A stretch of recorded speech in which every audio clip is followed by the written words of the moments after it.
Hey guys, welcome back again to this channel. If you are new here, hi, my name is Cindy. I just want us to see this video today and talk about it. I saw this video and I listened to this black woman. I felt the need to bring this video here so we all could listen to her together and have this, conversation today. Let's just make it a conversation in the comment section today because this is an ongoing situation and I think we need to talk about it. I don't know about y'all, but I am sick and fucking tired of everything in this world being dictated by what white people think and how they fucking feel. Because how are you going to tell me that black women are the number one consumers of most things, but businesses and marketing teams don't market to black women because they think black women are ghetto, nasty, nappy-headed hoes who have 3, 4, 5 baby daddies, and they think that marketing to black women diminishes their image as a brand? The same black women that are putting money in their pockets. And I'm not making this shit up. I finally saw a black creator last night who works in marketing say the quiet part out loud. These businesses don't market to us because they think that the average black person is ghetto and fucking poor. And on the flip side, the ones that do market to black women have little to no black people working for them, or the black people that do work for them, they treat like fucking shit. The reason why we don't get black leads in fucking films is because white people feel like they cannot relate to black characters. The story could literally have nothing to do with race. Simply just put a black girl on the screen as the romantic lead and it takes white people out. White people only associate black people with their struggle, which is why when they put black characters on screen simply just existing, white people feel like they can't fucking relate because white people do not see us as human beings. They do not see us as multifaceted, multidimensional human beings. That's why we don't get fucking black leads. Monoracial, non-racially ambiguous, non-light-skinned, Afrocentric featured black women. Or when we do get cast as fucking romantic leads like Francesca, who's playing Juliet in the West End production of Romeo and Juliet, the fucking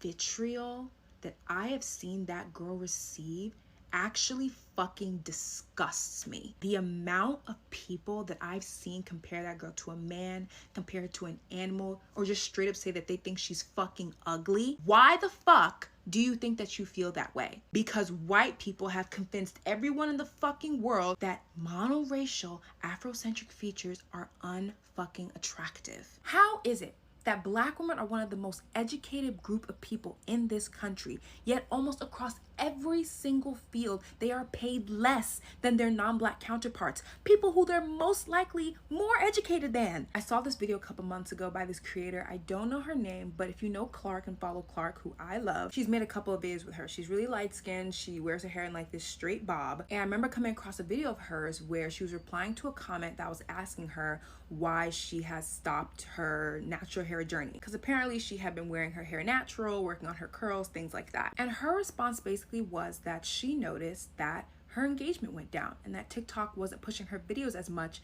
since she started wearing her natural curls out. And that, honestly, that was probably the first time where I saw something that actually made me feel discouraged, because I never would have thought that something as simple as how my hair grows out of my head could be the reason why my content isn't getting pushed and why I don't have as much engagement as other content creators who are doing something similar to what I'm doing. It's just so infuriating to think of how much is stacked against black women that we know and that we don't fucking know about. And for me, it's like, am I expected to do this for the rest of my life? Because I know I am not going to spend the rest of my life trying to prove to white people that I'm the good black, that I am not this inflated stereotype of a black person that they refuse to fucking let go of. Non-black women will never know how dehumanizing it is for at every turn to be told how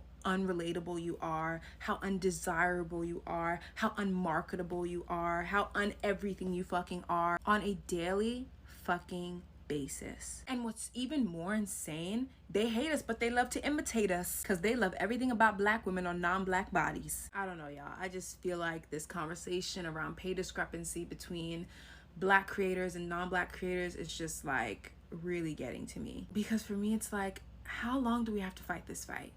I know we cannot be expected to fight this fight for the rest of our fucking lives, because I'm already fucking exhausted. All these barriers, all these obstacles, not because I'm a bad person, not because I have a bad character, not because I've done bad things, but because I'm black. Like, are we being so fucking for real? Honestly, it becomes more and more insane to me every fucking day. So I received a message from a colleague who begged me to speak to her daughter because she felt at the time that the daughter was hiding something from her. Now she believes that her daughter has these potentials. She can make videos, edit videos, like do TikTok videos, but for some reason her daughter was not posting those videos. So I replied her. I told her when I would be available for us to meet. So we eventually met. She came along with her daughter.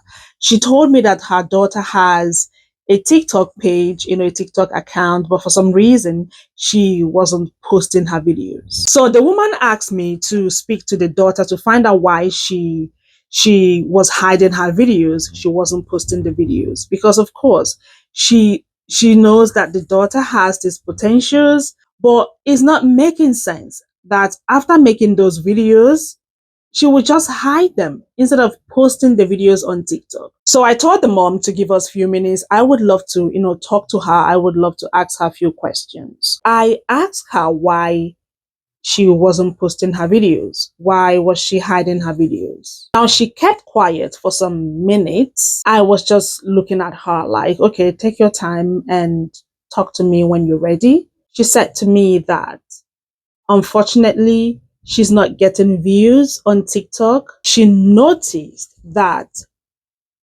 it's only white girls who are prettier than her, like they get the views, but she is not getting any views.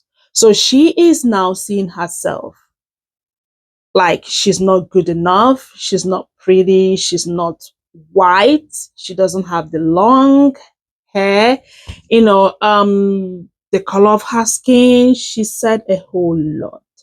I was like, wow. So I sat her down. I said to myself, wow, I have a lot of work to do here. Now I started educating her. First of all, I told her she's beautiful. I told her that I love the color of her skin. I told her that she is the most beautiful young girl I've ever seen. Now, in the course of our conversation, our discussion, I had to bring the mom in. I told the mom that she has a lot of work to do on her girl. She needs to start educating her. I don't know who is telling her whatever, but you, the mom, you need to sit her down and educate her. I was shocked when she told me that she's not convinced that she's going to get the views because she is not white. Anyways, you guys, I have put together a few stitches. Let's just hear what people said, in regards to that video. And of course, I'm going to show you some comments I grabbed from her comment section. Obviously, a lot of Black women came all out in her comment, literally dropping their 2 cents. Please check the stitches out. Infuriating to think of how much is stacked against Black women. No, but for real, let's talk about it. The video I stitched is a great video that talks about the experience of Black women waking up in a world that seems to hate them and want to throw obstacles at them every day, and having to decide every day to get up and try and live a normal life, let alone have dreams and hopes and aspirations for yourself. And I personally want life to be easier for Black women, but if life can't be easier, I would love for people to be able to acknowledge how exceptional Black women who have risen to power and prominence despite all of these obstacles every day are. One of my favorite quotes is by Stacey Abrams, and it says, "My being a Black woman is not a deficit, it is a strength, because I could not be where I am had I not overcome so many other barriers, which means I'm relentless, I'm persistent, and I'm smart." And that is absolutely true. Black women who have risen to those positions, who have become, the first Black vice president, the first Black Supreme Court justice, the first Black female Supreme Court justice, people that have done things like that, they are exceptional. So they have gotten accepted into the best schools in the country, and they have gotten 1 or 2 or 3 degrees in their area, and they've had long and distinguished careers, and they've beaten professional misconduct allegations at every level. They've kept their finances clean, stayed out of trouble with the IRS, stayed out of legal trouble that would disqualify them from doing any of those things. So they're not just like your regular type people. Like, they weren't just given a pass that a lot of people with power and connections are. Like, they fought for everything that they have. And also, on top of that, woke up every single day to a world that just or undervalues them or devalues them. And they said, you know what I'd like to do today? I'd like to go be great.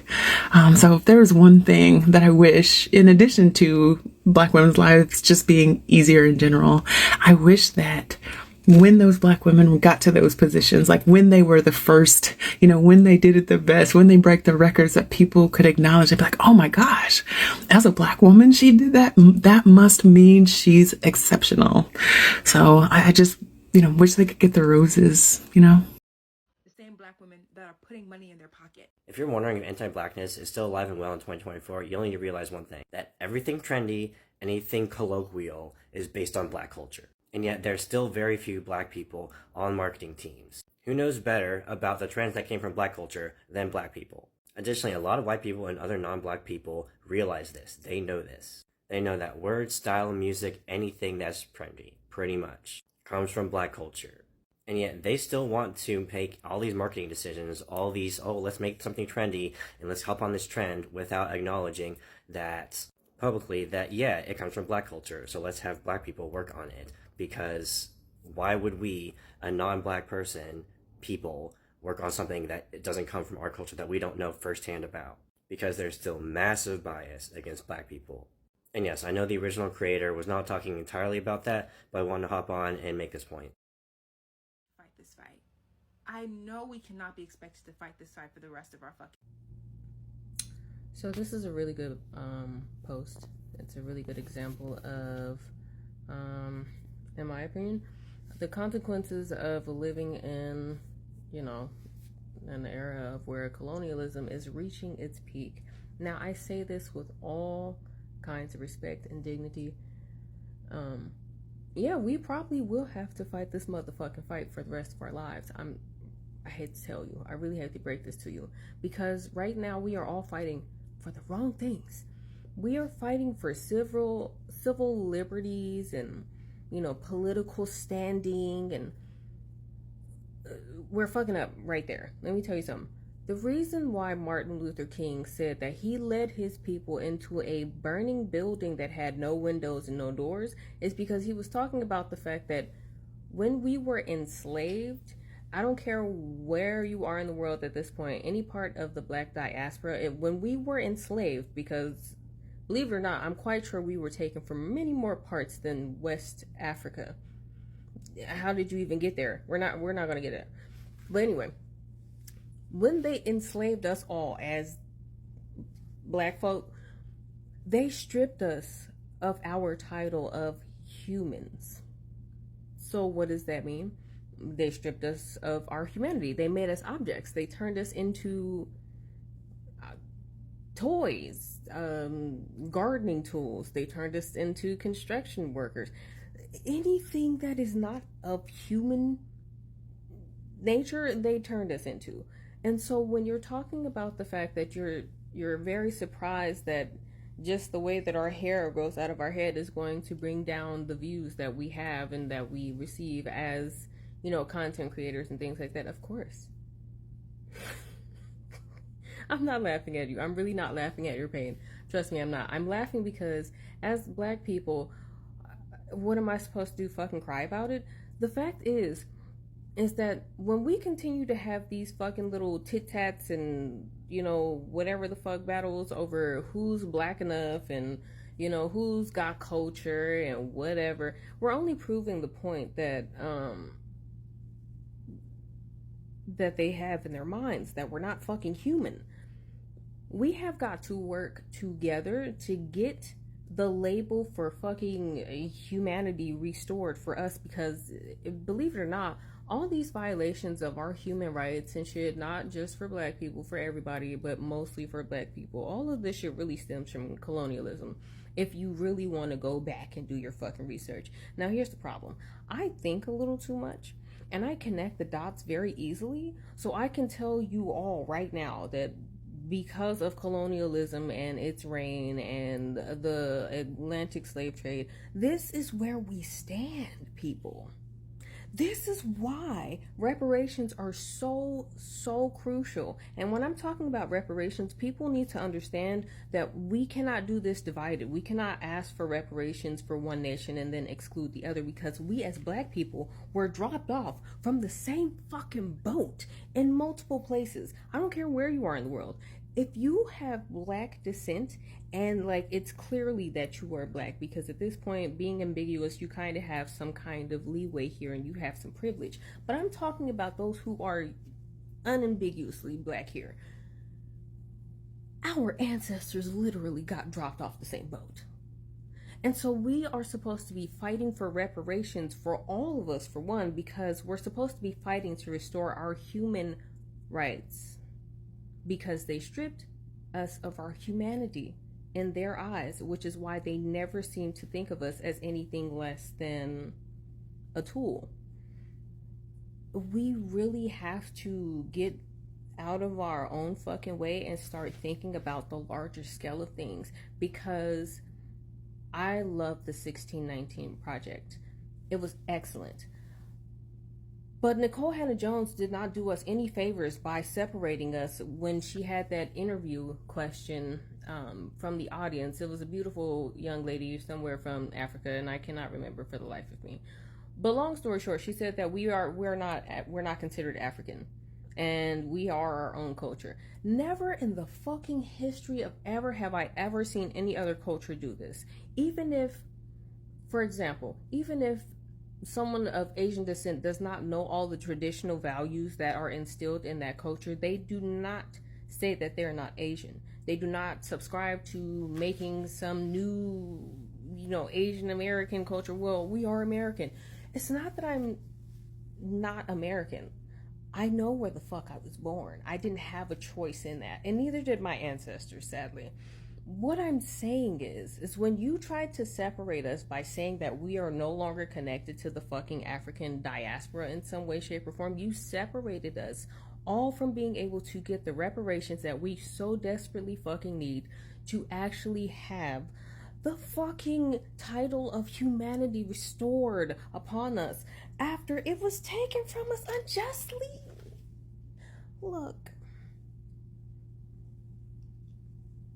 I say this with love.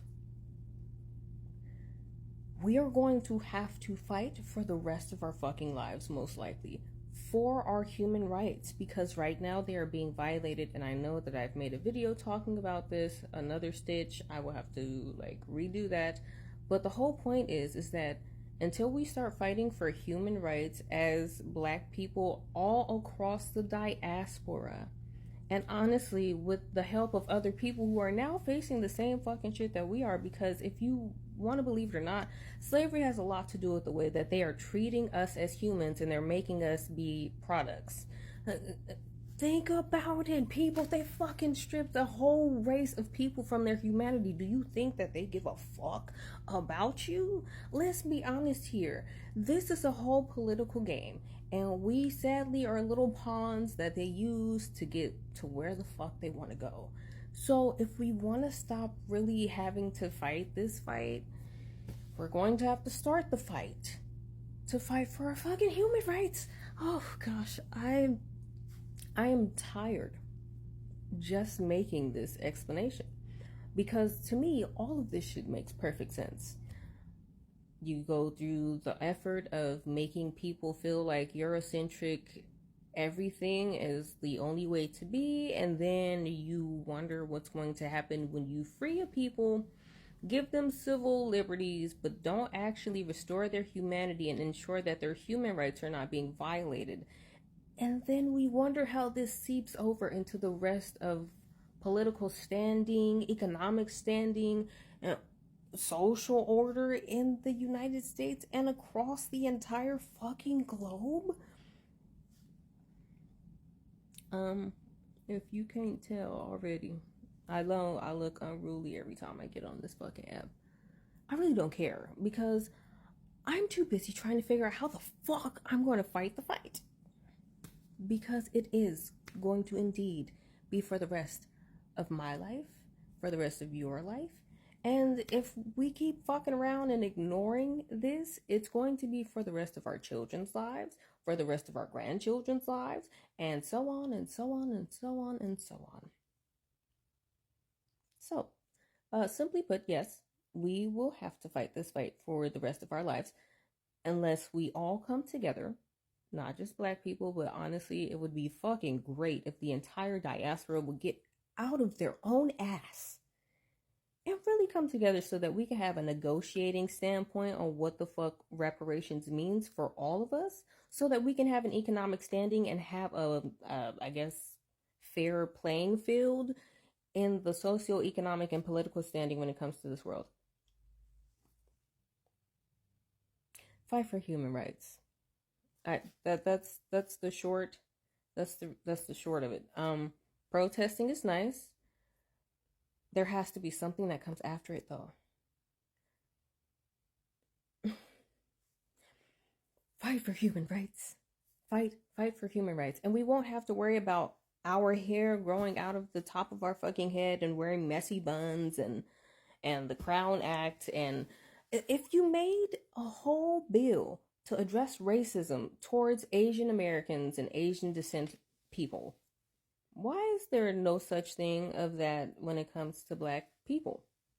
It doesn't just apply to black Americans, because when you get here from across the motherfucking pond, baby, and you look like me, you are black. So, fight for human rights. That's all I got. Okay, I'm gonna finish up this video with a voiceover because there's noise in the background. Like, I am literally hiding making this voiceover. Please bear with me. So I took some screenshots of comments from her comment section so you guys can see what other people said about this video. Please pause to read if you want to. Now, I was reading the comments. Someone says that she works in an advertising company. She proceeds to say that they use black people's images to show diversity, in their company or product, but they don't market, black people basically. I also saw a comment. Someone says that she is a content creator, but because of this issue that she goes faceless, on her page, basically she's not showing her face. Honestly, this is so exhausting, and I want to say this to every content creator out there that is feeling discouraged. Please do not be discouraged. Don't let them get you down, okay? Because that's what they want. So I want you to stand strong. I want you to, keep posting your videos. I want you to keep creating your content. Just stand strong and continue your journey.